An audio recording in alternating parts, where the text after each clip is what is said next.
Hi, it's me again with Corel tips and tricks. Somebody's trying to create this and they're having trouble with the control D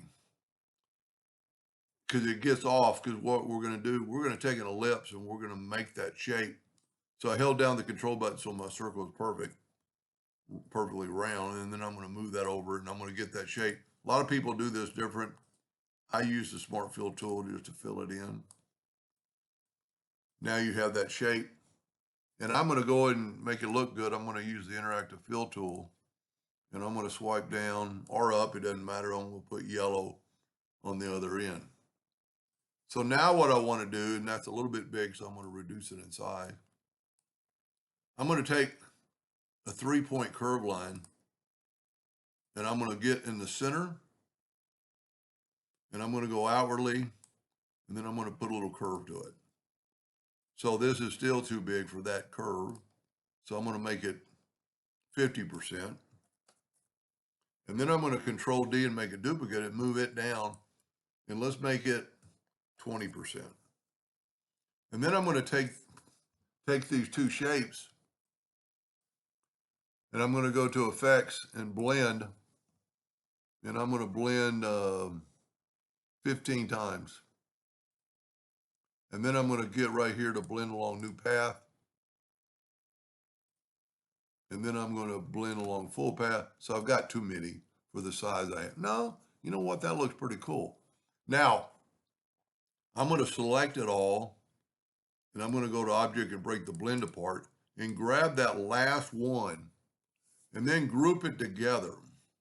I need that line to be, because that line's starting in the center. So here's what his problem is. And I'm hoping it will do it for me today. I'm going to Control D and then move my center rotation there. And there's two things. I'm going to rotate it 15 degrees and then Control D and watch it's going to work. Normally they'll start getting off center. So the best thing to do when that happens, or even get used to not even using it, I think this one's going to look pretty cool. I want to make sure I just got one. I moved it, but I move it right back. I don't have to make a duplicate. I'm just going to put the rotation there. Sometimes it doesn't look like it is, but it is. And then go up to Windows, Dockers, and Transform. Yours might say Transformation. And we're going to go 15 degrees 23 times.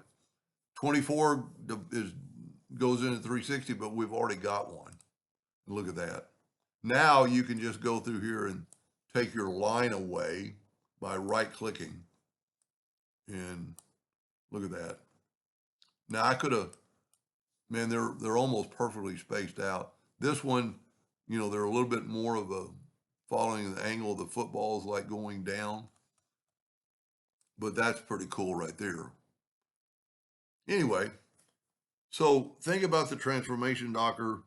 It's actually quicker and it's really works 100% of the time. Where sometimes when you have interactive fill tool, and especially if you go 15 degrees and then it stops and you have to go 30 and then sometimes it'll really get off. So if that ever happens, transformation or transform docker is your friend. Hope that helped. Thank you for watching.